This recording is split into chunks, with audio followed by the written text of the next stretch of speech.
Smiles and singing, something we didn't expect to find in the slums of Cebu City, where chasing bubbles is a fleeting moment to be a kid before hunger calls them back to reality. It's a hunt to find their next meal.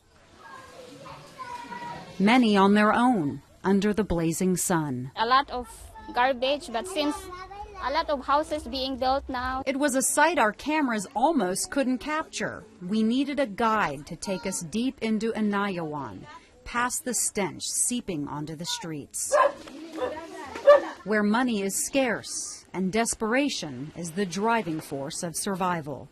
This is where our walk ends, mountains of garbage and the scavengers picking through it, looking for food among the flies and rotting bags of filth. It's a painful rite of passage for children. Families slip through this hole in the fence every day to survive. Our guide, Mary Lou Candido, remembers wrapping food in paper and then burning it to kill bacteria before eating it, living off Cebu City's trash until she was 12 years old. Now she comes back to check on the neighborhood children. Marilu says a good day scavenging for hours to find plastic bottles and recyclables netted just $2. So exactly where are your donations going? Convoy of Hope uses part of that money to feed more than 100 children here in Anayawan. And the cost, roughly $10 per month per child. When you walk into a setting like the barangay that we were in today and you see the way these people live, part of your heart stays there when you leave, and you never forget it. Convoy of Hope feeds tens of thousands of children in the Philippines. Your donations provide a hot meal every day, a simple serving of fortified rice, and full bellies mean better studying in school. But starvation isn't the only threat. Convoy's work with local churches has become a force to fight another danger: prostitution and child sex trafficking. By us coming in and helping them and establishing this children's feeding program, it has given them the open door with the local government to come in and help rescue some of these girls from sexual predators. In this area before, Ami Labajo is that lifeline, a mentor for young girls living in the landfill. Illegal drugs is very rampant. When someone comes to them, like offer them money or something, so since sometimes they get tired of like scavenging.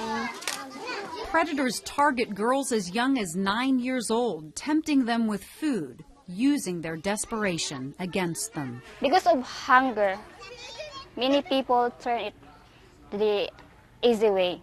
Ami's work is part of her own healing process. She's a survivor of childhood sexual abuse. I was like them before, so I would really try to help them in a way that I could.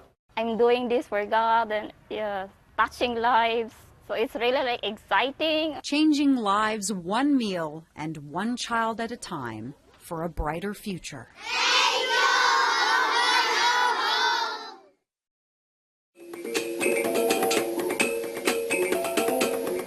Malapascua Island, one of more than 7,000 islands in the Philippines.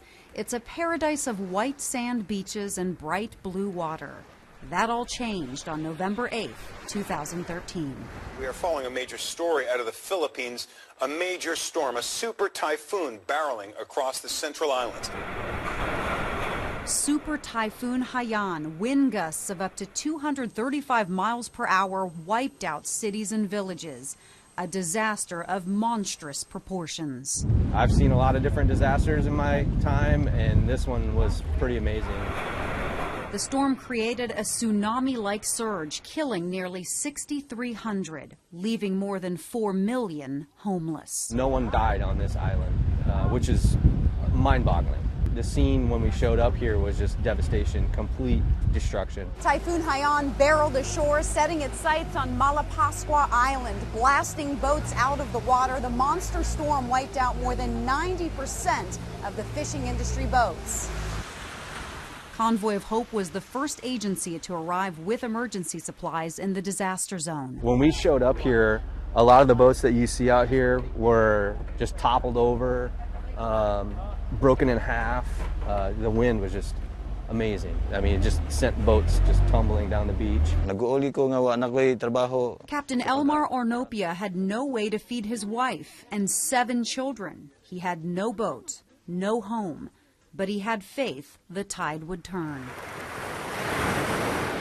1 year later, the beaches are calm. But the scars of the typhoon are clearly visible. A community broken, but with hope. Islanders used the storm's scraps to piece together homes. Neighborhoods rose from the ruins in a colorful patchwork of wood, metal, and whatever builders could find. You can hear the sound of survival, the hard work to restore what Mother Nature took away. Convoy of Hope is rebuilding 100 homes on Malapascua and Cebu Islands.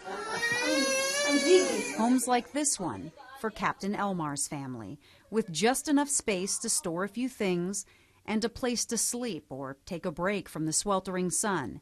It's not much, and there's little privacy from the kids, but it's home. Thank you for giving a house. And Convoy also gave him a job at the helm of their new boat, Amazing Grace. Across the island, more messages of faith in paint, a symbol of answered prayers after the disaster, new strength for the future.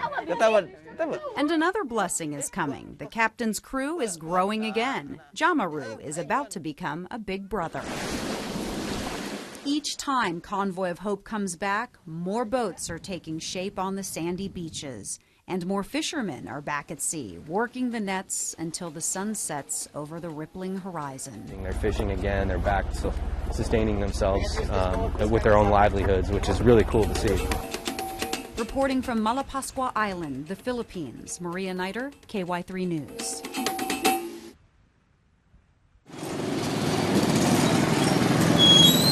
Traffic is always backed up in the heart of Lucena, home of Convoy of Hope's headquarters in the Philippines. It's a big day at the market. People are unloading fresh produce to sell in vibrant colors right off the street. It's the early shoppers who get the best picks. Fresh food from the garden up for grabs, and just a block away, the slums, where squatters have moved onto city property. As traffic buzzes by, a woman is washing clothes on the sidewalk. Children are naked, and even with so little, a smile from one mother getting buckets of water. Down the street at the marketplace, food as far as the eye can see. The strong smell of meat hangs in the air, and piles of fish ready to sell.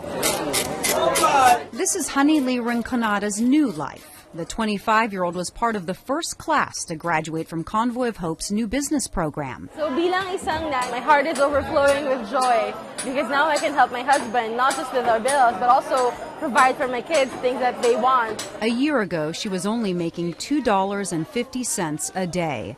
Now her income is enough to build a new home and keep her 4 children in school.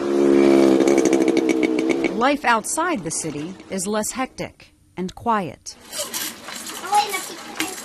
Chores are different, like getting a workout at the well to get water. Before, we used to wake up early and I'd have to find somebody to borrow money from so we can have food to eat. Janet Reyes has 10 kids to feed. Watching their mother weep while talking about their hardships is tough to bear. They don't have education, they don't have jobs, they don't have ways to provide for their family, but they have ambition, they have that spark of hope. Today, Janet isn't begging. She's her own boss. Her family is running a growing poultry operation.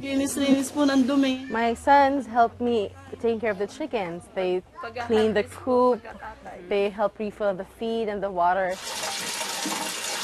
And there's another new source of food in the neighborhood. Convoy of Hope is also working to give these families food security. This is one of 3 aquaponics systems built here in the Philippines. Each one costs roughly $250 for Convoy to build, and this is how it works. The bottom part is stocked with roughly 20 tilapia. The family eats those fish. The waste from the fish then provides valuable nutrients to the vegetables and plants on top.